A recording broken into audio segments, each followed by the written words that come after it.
Добре дојдовте во новото изменето издание на емисијата Неделник при Македонскиот информативен центар со седиште во Линкон, Онтарио, Канада. Јас сум вашиот водител Петар Петровски. Денеска сме 21 мај и прво 2025 година. И прво би сакал на гледачите кои живеат во Канада да го честитам делот на кралицата Викторија, а на гледачите од САД им го честитам делот на сечавање или делот на ветераните кој ќе биде кој се одбележува на 23 мај и 24 мај. Денот на кралицата Викторија посветен на првиот британски монарх, тоест на првата британска кралица, која била на тронот подолго време од претходните британски монарси. За време на нејзиното 63 годишно владење, кое започна од 1837 година, од нејзината смрт до 1901 година, Северното автономно княштво Канада е создадено. Прво, делегатите на северноамериканските британски колонии се собираат во градот Шарлотон, островот на принцот Едвард Ајленд. Островото на принцот Едвард. На Уставната конвенција и по долготраен процес на дебатирање го донесуваат Уставниот закон од 1867 година, кој е подоцна ратификуван од страна на британскиот парламент и законодавните домови на тогашните канадски провинции. За време на владењето на кралицата Викторија, Велика Британија ќе стане индустријска, економска и поморска велесила. Исто така за време на нејзиното владење Индија ќе биде прогласена за кралство во рамките на британското кралство. Во нејзиното владење слободните бурски републики Трансвал, Оранж и Кейптаун ќе бидат припоени по воен пат во познатите бурски војни. Пред да продолжиме со редовната програма, ви сакал да ви информирам дека покрај на Rumble на YouTube ќе можете исто така да нас најдете и на Rumble.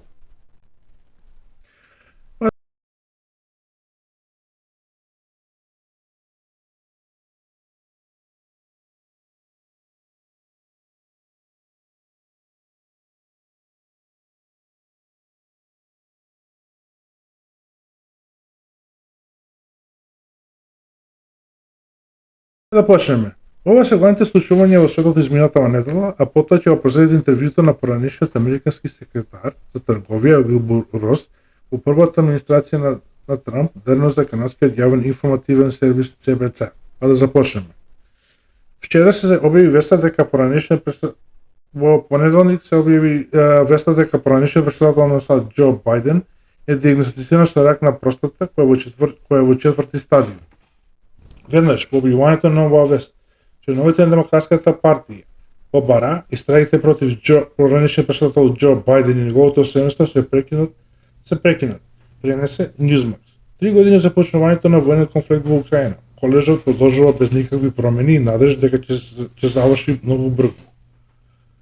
Додека трае колежот и страдањето, САД и западните политичари се обидуваат да најдат мирно решение меѓу двете страни.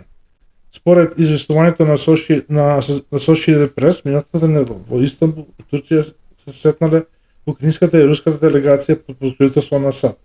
На средбата во Истанбул беше присутен украинскиот претседател Зеленски, но не беше присутен рускиот претседател Путин. На средбата во Истанбул двете завојувани страни не успеа да изнајдат мировно решение, туку успешно се договори да направат размена на 1000 заробеници, што представува едно од најголемите размени на заробеници досега. На ова седба и претходен меѓусебни обвинувања меѓу двете завојувани страни. Посебно околу барањето што и поставува рускиот претседател Владимир Путин. Барањето на руската страна се следниме: Украина да остане неутрална, тоест да не добие членство во НАТО и ЕУ. Украина да биде демилитаризирана, тоест да се откаже правото да има војска. Украина да ги признае Донецк, Луханск, Крим и Запорожне како руски.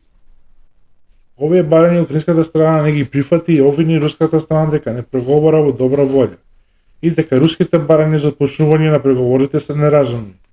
Додека украинската страна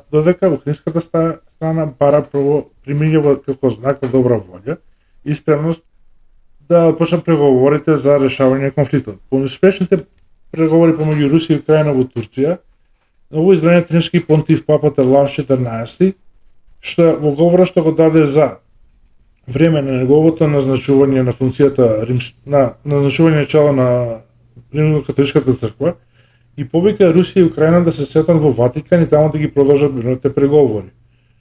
Во говорот што го даде минатата недела, новоизбраниот папа изјави дека тој, како и неговите претходници, смета дека унијата помеѓу маж и жена се единствениот пат кон стабилни општества. Исто така, новоизбраниот водач на Римокатоличката црква, Лав 14, минатиот понеделник упати апел во понеделник исто така новоизбраниот водач на Римокатоличката црква, Лав 14, во понеделникот упати апел кон христијаните на запад и на исток да се обединат. Новиот римски папа исто така упати апел кон новинарите да огледат на притисоците да ги зашилуваат гласовите на омраза и да известуваат веродостојно. Приговори во Истанбул завршија безуспешно. Вчера председател Трамп објави дека по двочасовниот телефонски разговор со рускиот председател Владимир Путин, кој се наоѓа во неговата вила во Сочи на Црно море, дека се согласил на примирие и со тоа да се отпочнат мировните преговори за завршување на војната во Украина. Европскиот суд на правдата пресуди против Европската комисија во корист на нивниот американски вестник New York Times, јавува Европската новинска агенција Euronews. Дневниот вестник New York Times понесе барање до Европската комисија да добие пристап до нејзините СМС пораки со главниот извршен директор на Pfizer околу набавката на вакцини за COVID-19 или исто така како коронавирус. Зашто Европската комисија ги одбила барањата за пристап на СМС пораките со образложение дека такви пораки не постојат, на што New York Times се одлучи да побара судска интервенција. Во истражбата на New York Times, првиот договор помеѓу EU и Pfizer е подпишан во декември 2020 година за набавка на 200 милиони дози вакцини. Понатаму во истрагата, Еврокомисијата подпишала дополнителни договори во март и мај 2021 година за набавка на дополнителни дози на вакцини во вредност на 2,4 милиарди евра со можност за набавка на дополнителни 900 милиони дози на COVID вакцини. Во веста што јави новинската агенција Euronews, според Законот за јавен пристап на документи, донесен во 2001 година, СМС пораките се ставени во иста категорија како документи. Тие треба да бидат зачувани и да бидат достапни. Еврокомисијата има рок од 2 месеци да упати примедба по одлуката на Судот за правда на Европа. Вчера се одржаа претседателските избори во Романија и Полска и двете земји членки на ЕУ и НАТО. Во Романија се одржа вториот круг на гласање, една година откако првиот круг на гласање во 2024 година не ги даде задоволителните резултати на ЕУ. Во Романија победи независниот центрист и про-ЕУ кандидат Никосор Дан, јавува Reuters. На вчерашниот круг на претседателските избори, освен жители на Романија, гласаше и романската диаспора. Пред вчерашниот круг на претседателски избори, СДА нареби кон собственикот и основачот на Телеграм, платформата за интернет комуникација Павел Дуров, од страна на шефот на француската шпионска агенција, пишува Newsmax. Имено според пишувањето на Newsmax на Павел Дуров му бил наредено да ги цензурира романските конзервативни гласови на неговата платформа за време траењето на изборите. Една од заканите кон Романија која беше испратена до Европската комисија дека ако победи десничарскиот претседателски кандидат, Романија ќе биде изолирана и ќе се ускратат економските инвестиции од надвор. Според известувањето на Reuters, новиот избран романски претседател ќе има тешкоти во изборот на премиер, како и решавање на финансиската криза во Романија. Во Полска вчера се одржа првиот круг на претседателски избори, откако на сегашниот претседател Андрей Дуда од партијата Правда и сигурност му истече мандатот. Во првиот круг на гласање, ниеден од кандидатите не ги освои потребните 50% од гласовите за да се избегне вториот круг на гласање. Според вчерашните резултати, кандидатот на владеачката граѓанска коалиција на премиерот Доналд Таск, Рафал Трзасковски, освои 31,4% од гласовите, а додека второпласираниот е кандидатот на Правда и сигурност и синдикатот Солидарност Карол Наврицки со освоени 29,5% од гласовите, додека трето пласиран кандидатот на партијата на Конфедерацијата Славомир Менцен кој освои 21% од гласовите. Причината за оваквите резултати се високата стапка на миграцијата, високите кири и стагнирањето на плати, што им помага на евроскептичките партии низ Европа. Имено, според известувањето на Reuters, овие председателски избори се голем тест за проевропската политика на премиерот Доналд Туск, кој по барање на ЕУ треба да ги отргне реформите во судството кои се направени во време на владењето на правда и сигурност. По 9 годишниот развод помеѓу Велика Британија и ЕУ во Лондон, Велика Британија, се одржа седба меѓу премиерот на Велика Британија и представници на ЕУ, јавува Reuters. Договорот што е потпишан, а треба да се усвои британскиот парламент, ги предвидува следниве мерки. Дозвола на европските рибарски бродови да ловат по британското крабрежје во следните 12 години. Дозвола на европските работници слободно да работат во Британија, учество на британските компании за вооружување во европските планови за повторно вооружување, како и праќање на студенти во европската програмата на за европската размена на студенти. Кога се дознаат дезнајдите на овој договор, договорот беше оценет како предавнички од страната на британските конзервативци и реформската партија, јавува Reuters. Како една од причините зошто британскиот премиер Киер Стармер се одлучи на ваквиот привод, лошите резултати на лабористите на неодавнешните локални избори кои се одржаа на 1 мај 2025 година, каде неговата партија заврши на 4-то место. Како неговиот проевропски став за со најмногу освоени места на локалната власт во Англија заврши реформската партија предводена од Најджел Фараж, пишува Reuters и BBC, пренесуваат Reuters и BBC. Измината недела во Женева, Франција, во трговската војна помеѓу САД и Кина дојде до примирие. Дојде до 90-дневно примирие, јавува Associated Press. Според пишувањето на Associated Press, и двете страни ќе ги намалат тарифите од екстремно високи до мерено високи. За секој кинески увоз во САД ќе се плаќа 30% тарифи, додека за секој американски увоз во Кина ќе се плаќа тарифа од 10%.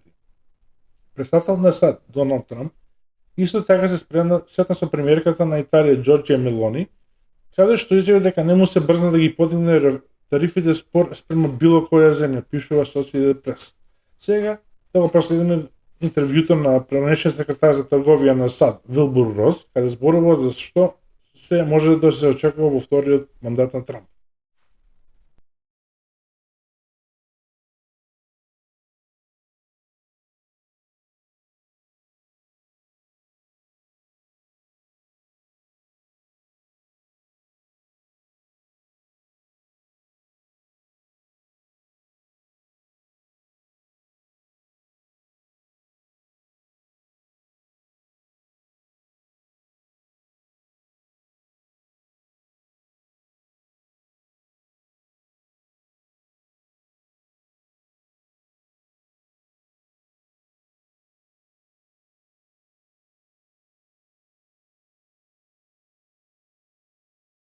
Тоа кој друг често биде сослушуван од неговиот надлежен круг.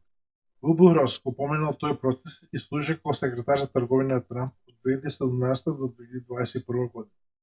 Трговските разговори и тарифите доминираа во поголемиот дел на неговото време на функцијата секретар за трговија, вклучително и тарифите за челик и алуминиум наметнати на Канада.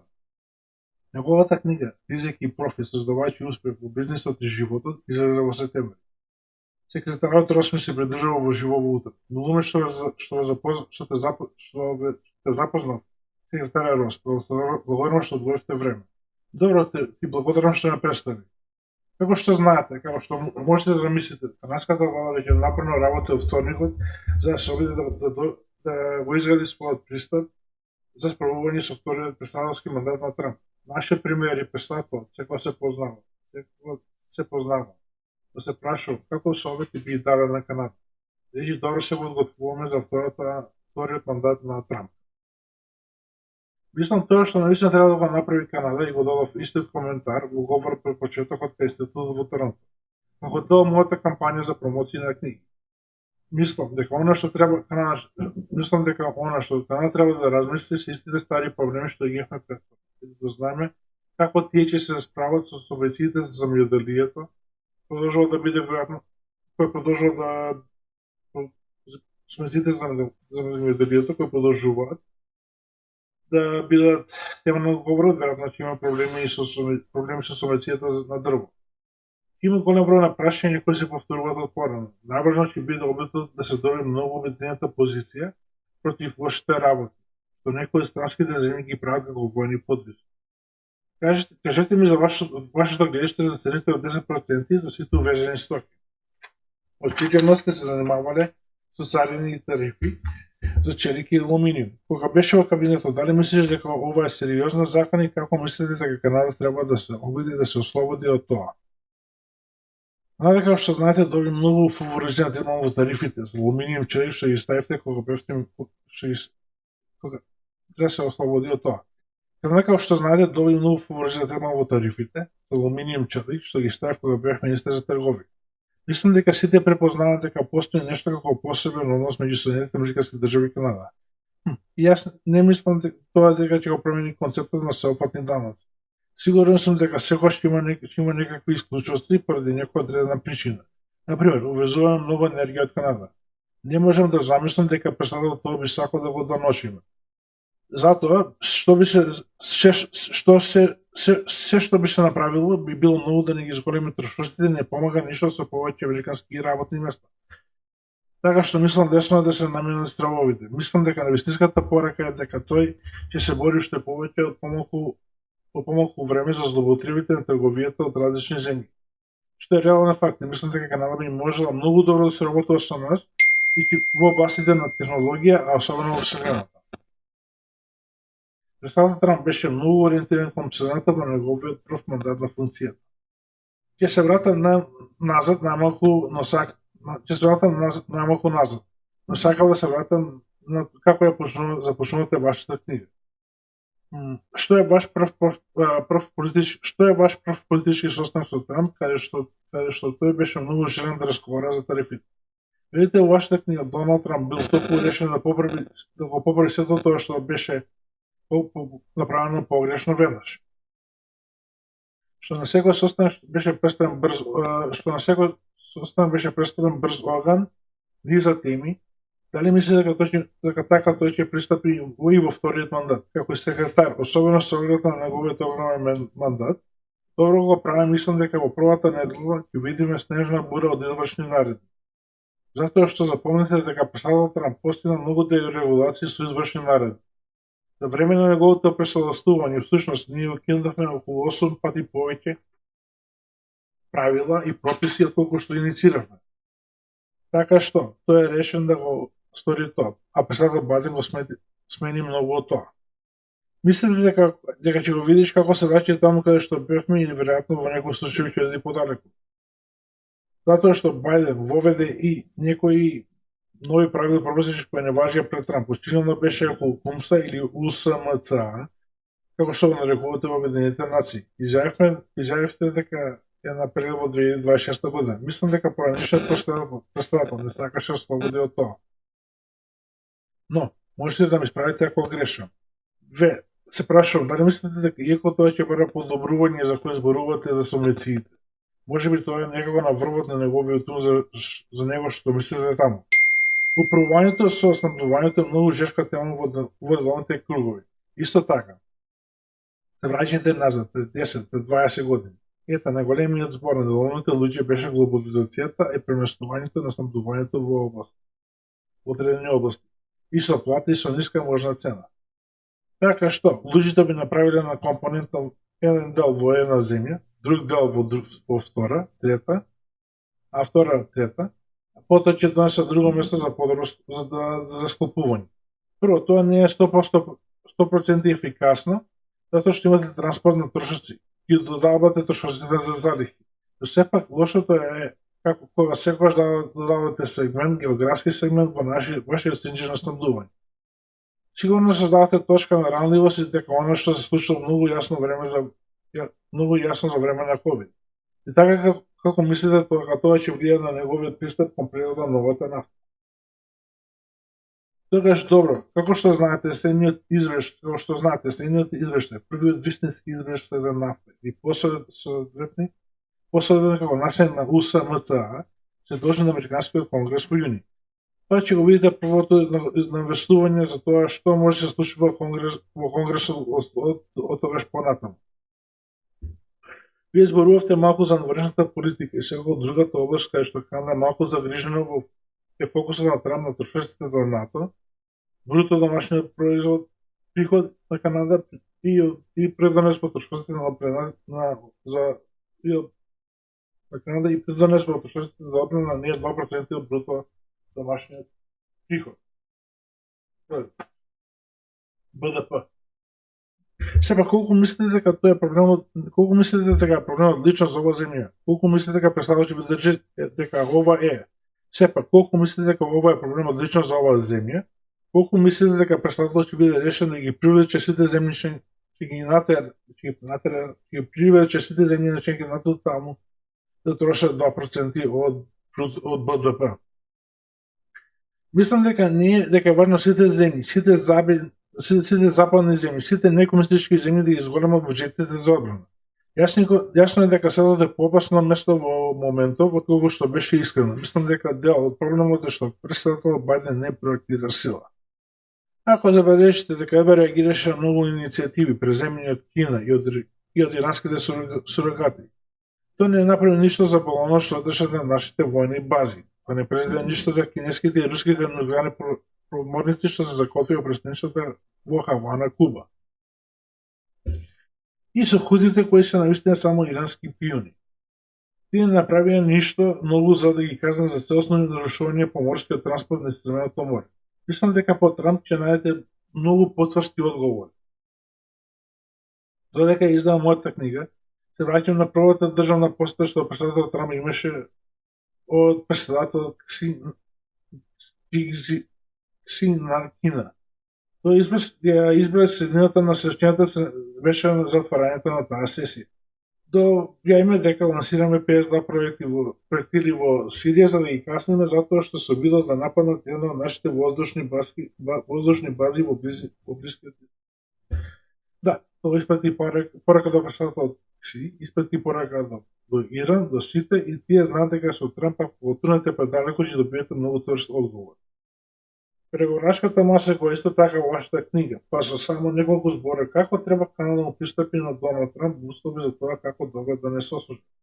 Мислам дека ќе слуша, го почитуваше трудот и почитува другите светски лидери, но Канада мора да свати дека Америка има многу потврст збир на принципи и политика.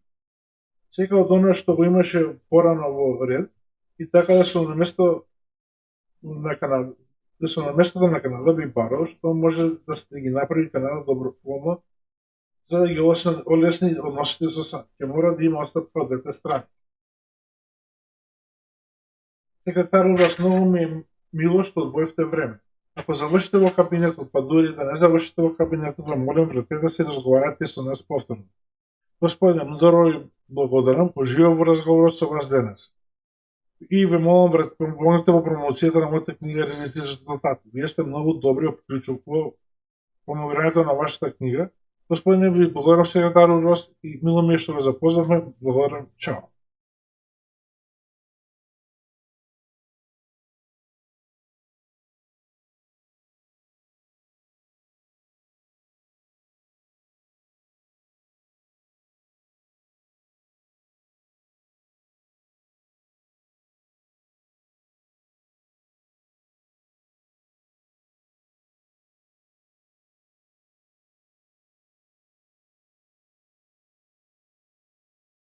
Во трговската војна помеѓу САД и Кина дојде до примирие. Дојде до 90-дневно примирие, јавува Associated Press. Според пришувањето на Associated Press и двете страни ќе ги намалат тарифите од екстремно високи до мерено високи. За секој кинески увоз во САД ќе се плаќа 30% тарифи, додека за секој американски увоз во Кина ќе се плаќа тарифа од 10%. Председателот на САД, Доналд Трамп, исто така се сретна со премиерката на Италија Џорџија Мелони, каде што изјави дека не му се брзна да ги подигне тарифите спрема било која земја, пишува Associated Press. Сега, да го проследиме интервјуто на пренешен секретар за трговија на САД, Вилбур Рос, каде зборува за што се може да се очекува во вториот мандат на Трамп. Ви благодарам за вашето внимание. За 2 недели ќе имате можност да го проследите говорот на состојникот на Мета, Марк Закерберг, каде говори за реформите на Ви благодарам за вашето внимание. За 2 недели ќе имате можност да го проследите говорот на состојникот на Мета, Марк Закерберг, каде говори за реформите на социјалните мрежи што се во негова состојност. Ако сакате да ги добивате известувањата за нашите нови видеа и сакате да се претплатите на нашиот канал, кликнете на subscribe. Ако ви се допадна видеото, кликнете на лайк, а ако сакате да го споделите видеото, кликнете на share и ако сакате да оставите коментар, поберете оставете коментар оставете коментар. Јас сум Петар Петровски, а ова е новото издание на Неделно. До следното гледање, збогом.